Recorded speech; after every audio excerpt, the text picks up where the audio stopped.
We have lots of news and rumors to take a look at in today's video, including the potential of a big three-team swap between the Montreal Canadiens, Winnipeg Jets, and the Carolina Hurricanes. We'll talk about how that could work, how it could benefit all sides involved. Plus, we have a new general manager for the Washington Capitals. We also have some more signings to take a look at. Some very interesting comments from Avalanche forward Valeri Nichushkin and an interview he conducted with a Russian YouTuber. Plus, we have more news in the world of hockey. A couple of former junior players have been charged and sent to prison on sexual assault. We'll discuss all that and more coming up next.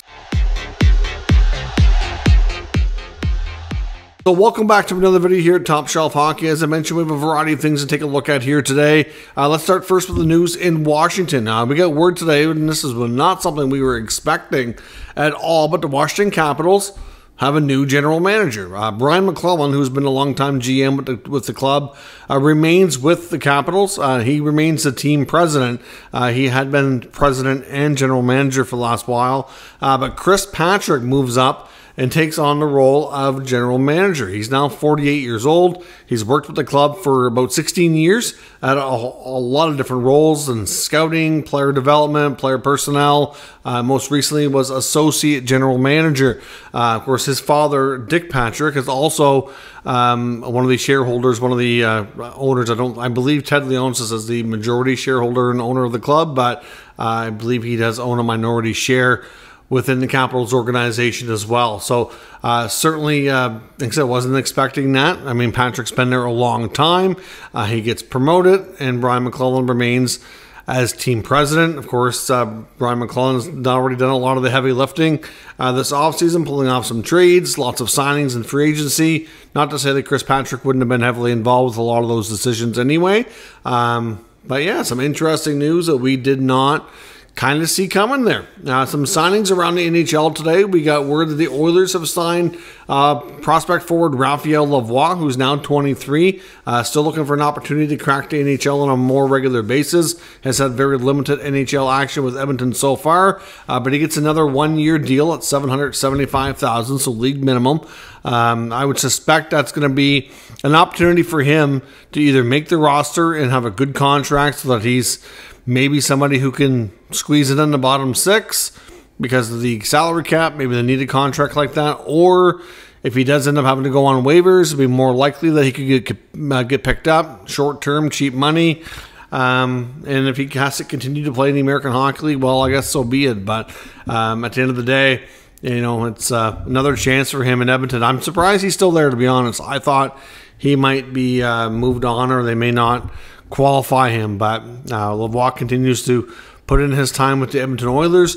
Another 2024 NHL draft class member has signed his entry-level contract, and that's Consta Helenius, who was taken 14th overall by the Buffalo Sabres. So he gets his 3-year entry-level contract. No word yet exactly where the plans are for him to play for the upcoming season, but of course, because of the fact that he's not from the CHL from Europe, it is possible he could play in the American Hockey League for their Rochester affiliate. So we'll see where Helenius ends up, but at least he's signed. That's a big part of the process here after players are drafted. Of course, as we know, the Colorado Avalanche have signed one of their prospects, except that's 2023 first-round pick Callum Ritchie of the Oshawa Generals, who had a nice draft plus one season, taking a big step, putting up 80 points. So the centerman gets his 3-year entry-level contract on the books with the Avalanche now as well. And Utah continues to get some of their internal business done, signing pending restricted free agent Barrett Hayton. Of course, he was an RFA looking for a new contract. I believe he had filed for arbitration as well. They come to terms on a 2-year deal at $2.65 million. Now, 2 years ago, he actually stayed healthy and played all 82 games for the Arizona Coyotes at the time, putting up 43 points. Things were progressing in the right direction. Last year, again, injury-riddled season, 33 games, only 10 points. I certainly think that contributed and helped make this contract a little bit more complicated. So 2 years at 265 is not, absorbing it, but it is a little bit of a bet on him to kind of bounce back here. So we'll see what happens with Hayton, but another internal piece of business taken care of in Utah. Now, a couple of other stories, very much off-ice stories as well. We'll start with the Valeri Nichushkin one. Valeri Nichushkin, of course, as we know, is now in the third stage of the NHL Player Assistance Program, ended up having to leave the Avalanche again, at a critical time for the second straight year, and did not really, the team didn't have any kind of warning or anything, right? On the morning of a playoff game, he's, has to submit drug tests and ends up getting, or gets the results back on a drug test and ends up getting pulled from the lineup and put in the program again and gets a 6-month suspension. So Russian YouTuber Mikhail Cherkasov, who interviews a lot of Russian athletes and hockey players, had conducted an interview with Nichushkin. It's being released in 2 parts. Part 1 didn't have a whole lot of, too much interesting in it, but from what I understand, this was conducted with him prior to the incident where he got put back in the program as well. So this probably won't touch on that. I don't know if there's any more parts or anything further with Nichushkin and this interview being released at a later date, not that I'm aware of. But essentially it does talk about one of the more interesting things that happened last year, which had a lot of question marks around it and was kind of covered in secrecy, so to speak, was the whole situation at the Seattle hotel where he had, they had to call 911. There was a female in his room that had to be taken away by ambulance, and there was just nobody would talk about it. So essentially what he said, because he did talk about that scenario, he had talked about the fact that he'd been dealing with injuries, of course, including a shoulder injury that we didn't even really know much about. He had been dealing with bursitis for about 2 months, but the shoulder injury has been bothering him. He was the Avalanche, he said, were kind of humming and hawing whether or not they were going to be doing surgery or not. They elected eventually not to do surgery. They were giving him injections in his shoulder. Eventually, those injections kind of stopped being, helpful. Then they changed what they were giving him for an injection, different kind of medication, different kind of pain med, I assume. And then when they got to Seattle, essentially they had already discussed it, and the team was aware that he wasn't going to play. Because the shoulder needed time to kind of settle down. They were confident that if they gave him a little bit of time off and let the shoulder kind of settle down and rest, that he could eventually get back. And the plan was, if they made it past Seattle, that he was going to most likely return and play in round 2. But of course, he said that when they were in Seattle, he had friends that were there. He made some bad decisions and ended up essentially out partying. And this scenario then unfolded. He says the girl that was in his room that ended up, obviously causing the disturbance here it had nothing to do with him, is what he said. Now, I don't know if she was connected to his other friends or what have you. He didn't really get into that. But he said the team had advised him not to comment on it and that he wasn't emotionally ready to really kind of talk about it anyway. He said, looking back in retrospect, he kind of wishes that he had have just talked about it at the time. Feels like that was not the right decision, and that he would have rather have just told the truth and come forward about what happened, so that there wouldn't have been so much speculation and rumors out there. Because you know what happens when people don't get the truth and they don't get full disclosure. There's bound to be speculation, and then stories pop up, some of which are not going to be true, and it can make your life a little bit miserable. Which obviously he had regrets that way. And then he goes on to say, confirm that he would have likely have played in round 2 had they made it. So I guess the main thing that was interesting there was he admits that it probably wasn't a wise decision. He made a bad choice, that he shouldn't have been hanging out doing what he was doing, which obviously led to all that stuff going down or being in the wrong. You can maybe even chalk that up to being at the wrong place at the wrong time, but you kind of put yourself in a bad spot for something like that to possibly happen. So obviously it takes a little bit of responsibility there as well, which is good. But where he talks about a lot about the injections, he didn't say a whole lot because keep in mind this is all being translated from Russian, and now one of the Colorado beat writers had somebody who was fluent in Russian watch and translate. So that's where this is coming from. So it's not through Google. So it's from somebody who knows and understands the language well. So clearly, like, there shouldn't be any miscues or anything picked up there. But some interesting comments nonetheless about what happened and some regrets there. So like I said, when I first seen it, he'd done this interview, I kind of wondered if there might have been more talk about what happened afterwards, or which led to the third phase of the player program and the 6-month suspension, but nothing on that stuff there. So yeah, we'll see if he does any more talking. I would suspect on the rest of it that there probably won't be a whole lot of talk, at least not while he's in the program. That'd be my guess on that. As I mentioned as well, we have some other news as well off the ice. We'd already knew about the story. This wasn't shocking news, but 2 former hockey players that played in the Quebec Major Junior Hockey League, who were on the 2021 league champion Victoriaville Tigers, have now been sentenced, and after being found guilty, because they had pled guilty to sexual assault. So, of course, this is significant in a sense that obviously there may not be NHL players, but they are hockey players. It is a similar scenario from what's being accused and what's talked about in the 2018 World Junior case, which we know there's obviously, former NHL, we can call them former NHL players now because none of them are currently under contract. Alex Formanton had been under the NHL for a couple of years, and the other 4 had their contracts just expired here on June 30th, and none of them were given qualifying offers by their clubs, making them UFAs. So at this point, Carter Hart, Michael McLeod, Cal Foote, and Dylan Dubé are all, at this point, former NHLers until they possibly ever make it back someday. And I guess it's probably going to be largely dependent on whether or not they're found innocent or guilty on this trial.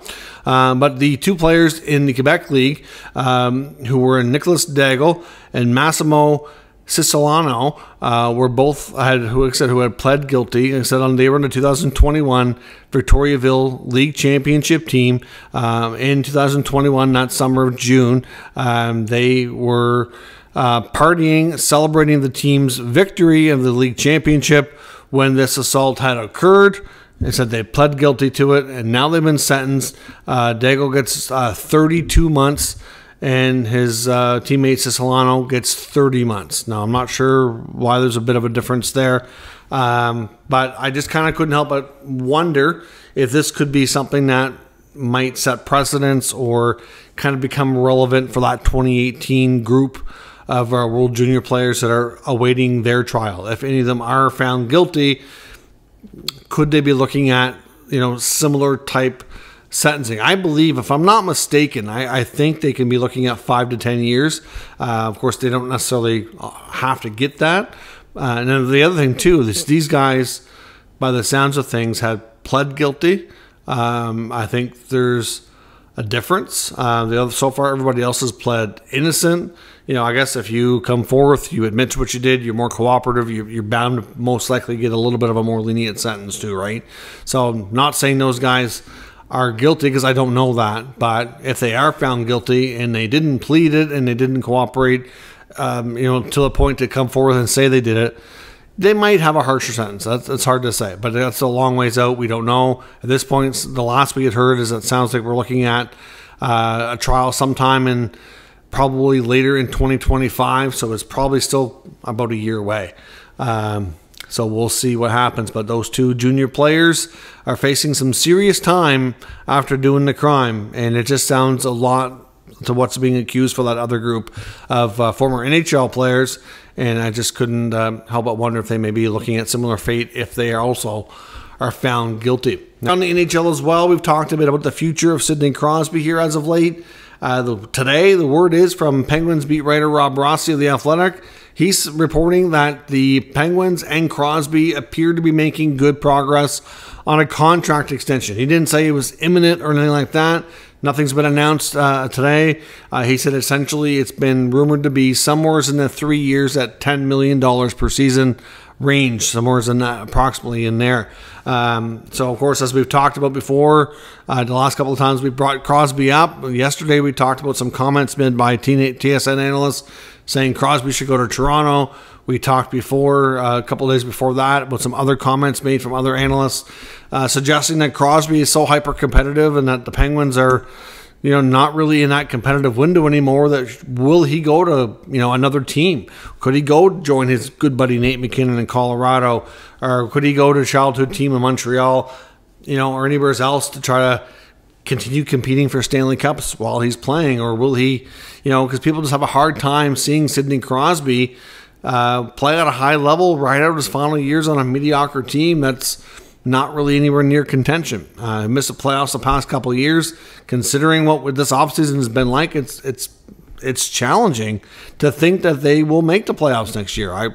If I had to pick right now, and I know there's still more moves that can come, I would probably pick them not to make it. But again, that's why they play the games. Maybe they'll surprise us, and there could be more moves that happen as well. But as of right now, sounds like Crosby's going to stay. But until it's done, it's not done. And we'll see. We'll be reporting on it and giving our thoughts on the contract once it becomes official. But we'll see on that. Now, as I mentioned, could we see a significant 3-team trade that would involve Montreal, Carolina, and Winnipeg?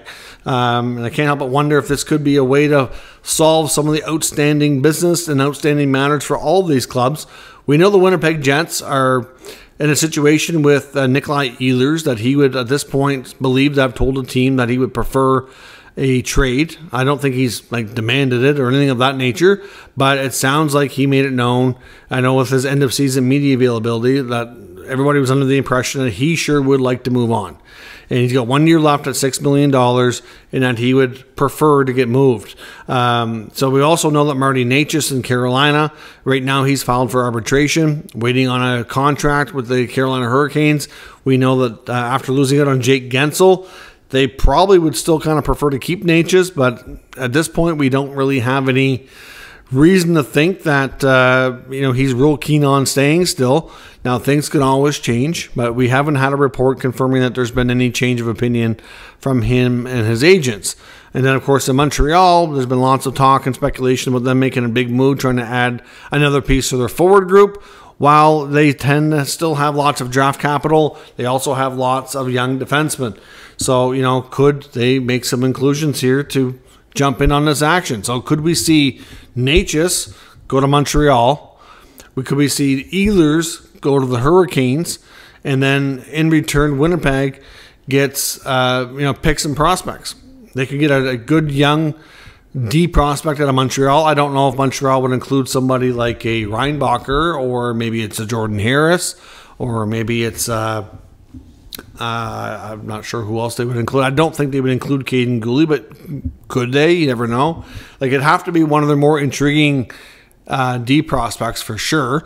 I would suspect they don't want to move Lane Hudson. I don't know from Winnipeg's perspective who they would really prefer. They might prefer a right shot, but at the same time, I don't know that David Reinbacher had the greatest year last year. Not saying he's not a good prospect or he's not going to turn out to be a potential top 4, top pair D that they hoped when they drafted him. I just think that last year wasn't exactly a case where his value would have skyrocketed. He didn't see a case with this prospect where he just absolutely did phenomenal, and you can see how he could jump into the NHL here right quick and be a big impact player. I don't know that that's the case. Gooley, on the other hand, has been playing. He's got more exposure. He's got more games. He does look like he's a legit NHL defenseman. I know some Habs fans are convinced he's going to be a top paired stud. I don't know if I'd go that far with it. To me, maybe. I guess it's possible. I wouldn't rule it out. I just think it might be a little early to say that. But I think it's fair to say top 4 for sure. First or second pair. I don't know exactly where he's in a slot long term. But, you're looking at one of those guys. I don't know if a guy like a Jordan Harris or a Jaden Struble, are they high enough impact to get a deal done? I don't know. But, they have lots of these D. They still have lots of draft currency. If you're looking at who gives what up, both of these other two teams are giving up a legit top 6 forward. And then you have Montreal in there with the prospect and picks, to make things challenging. Of course, now Winnipeg would probably prefer somebody who's going to play right away. That's why I say if Winnipeg were to do this kind of trade, they'd probably push for a Gooley because they would have that option to get him into games and have an impact right away. So then you can kind of lock up, Gooley and Morrissey being your top 2 left D for the next foreseeable future. Whereas on the right side is looking a little, like it could get better over there. And I just don't know. Look, on the right side of Montreal has a defenseman outside of Reinbacher that would really fit that mold for that. And even then, is Reinbacher going to step in this year and play games and be a top 4? I don't think so. So, that's why I wonder from Winnipeg's standpoint who they would prefer. And at the end of the day, I think it might take a guy like Gouldy if you're going to get it done. I'm not sure that Montreal will be crazy about that. I don't know that Montreal does that deal, because there's been some talk that Montreal's been linked to Nick Ehlers as well. We know that they tried to sign Jonathan Marchessault, so they definitely want to add another top 6 forward. And the fact that Marchessault is older than anybody discussing this trade tells us that, age is, maybe it's a little bit important, but not overly. Now, if they were trading straight up for Nick Ehlers, who's 28, would they want to give up such a promising young player? I don't know, but in this trade scenario, they're getting Marty Nichushkin, who's younger and has potential to even be more dynamic. So maybe they're more willing to make that move, right? So it kind of boils down to how it all works out. But like I said, if this 3-team trade went down the way it did, Carolina would send Nichushkin to Montreal, Winnipeg would send Ehlers to Carolina, and then Montreal would send a top young defenseman, maybe a pick or something, to the Winnipeg Jets. So, like I said, we've had Montreal linked to so many different guys. They've been linked to Trevor Zegras too, Ehlers and Nichushkin. So I don't know. It's hard sometimes to keep it all straight and who's going after who. But at this rate, I think that could work. I mean, realistically, Nichushkin goes to Montreal, fits in great with their young core, can play in the top 2 lines, can get power play one time. He could be there along, throw him and Cole Caulfield as your top couple of wingers. You've got Kirby Dach, you've got Suzuki, you've got Demidov coming, you got Newhook. Like, that's a pretty good group of younger forwards there. To me, it makes a lot of sense. They're not going to have all these D play for them. You might as well start moving pieces out and bringing in other pieces that could work. So I think it makes a lot of sense, but again, hard to say for sure if it's going to go down. We just know we've seen multiple reports from Dave Pagnotta of the Fourth Period and Stefan Rosner of the Hockey News, both linking the Hurricanes to the Nick Ehlers. We've said multiple reports from both of them saying that the Hurricanes, they're hearing the Hurricanes are pushing hard for Ehlers. We've heard different reports. It's been a little while since the new ones come out, but lots of reports in the last month or 4, 5, 6 weeks about the Habs being very interested in Nichushkin and Zegras out there. So we get that connection. Then, of course, we know that the Winnipeg Jets, if they're going to move Ehlers or Rutger McGroarty or anybody else, they probably want a top young defenseman. They could that, to me, makes the most sense for what the return would be. And Montreal has those pieces. So, link up the 3 teams. It makes sense. Whether or not it happens is another story. But all these reports and all the connections kind of connect the dots. Kind of makes sense. Let me know what you think down below. We'll talk further. If you're new to the channel, make sure you subscribe and stick around. We'll keep you up to date with the latest news, rumors, and analysis of all 32 NHL teams. Thanks for watching. I'll catch you next time.